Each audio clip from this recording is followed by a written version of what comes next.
part. Je voudrais vous souhaiter donc la bienvenue ici. Monsieur le Président, j'ai quelques remarques de forme et après avoir salué le rapport et la qualité du rapport, je dois dire que c'est un constant récurrent. Puisque, par exemple, à la page 406, on ne rend pas fidèlement compte des échanges assez importants qui ont eu lieu dans les... Je dois dire que le rapport a deux vocations, à mon sens, que je répète souvent ici pour justifier pourquoi je prends la peine de venir jusqu'à ce pupitre. C'est vocation d'abord d'expliquer à nos collègues qui n'ont pas participé aux travaux des motivations profondes qui justifient certaines recommandations ou certaines prises de position. Puisque la commission technique a vocation d'aller au fond, comme la plénière ne peut pas y aller. Et donc, si le rapport n'est pas complet en ce sens, je pense que quelque part, on n'est pas fidèle à l'organisation de notre travail nous-mêmes. Deuxièmement aussi, c'est pour l'histoire. Il ne peut pas être dit qu'il y a eu des problèmes qui ont pu être passés sous silence alors qu'ils étaient peut-être évidents. Donc, 406, vos commissaires ont salué la vision ambitieuse, etc., etc. C'est comme si l'ensemble des commissaires étaient d'accord. Ça, c'est quand même cette assemblée, même si on était tous du même bord politique, même entre eux, les techniciens, ils ne sont pas toujours d'accord. C'est un point de vue majoritaire qui finit par s'imposer. Combien de fois, Sidi Gueye, les autres, on n'a pas toujours été d'accord sur certaines choses, Omar Khassimou, mais qu'on finit par se rallier. Donc dire que vos commissaires ont salué sans donner les autres points de vue ne me semble pas correspondre tout à fait à la meilleure façon de présenter les choses.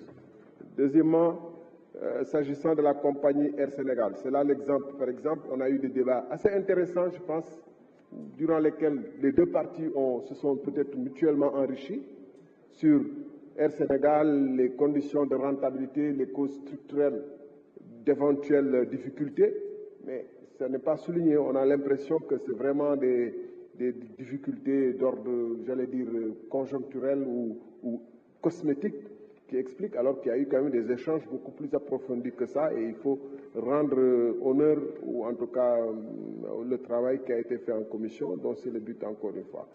Ça, c'était à la page 407, j'avais dit. Je vais aller très vite. 410. Monsieur le ministre, je pense qu'il faudra nous aider à préciser là où c'est AIBD et ça, et là où c'est AIBD. Pour qu'on puisse faire la différence, il faudra l'aider dans la correction pour qu'on puisse faire la différence entre la société d'exploitation elle-même et de l'infrastructure.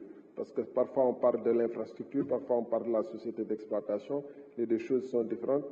Je vais aller très vite. Moi, j'ai bien terminé avant la fin j'ai bientôt terminé.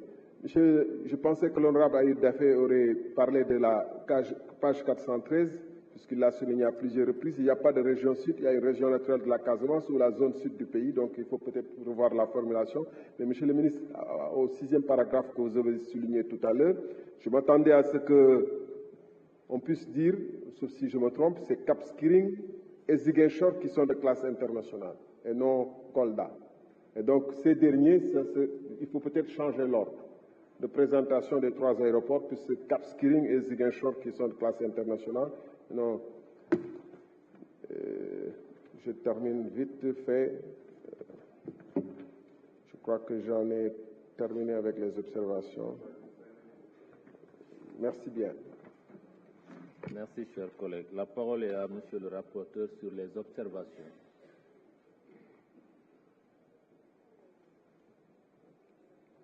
Merci, Monsieur le Président, Monsieur le Ministre, honorables députés. Nous prenons acte de vos recommandations et suggestions. Merci beaucoup. Merci, chers collègues. Mes chers collègues, pour permettre aux différents présidents de groupe d'établir la liste des orateurs, je propose et de reprendre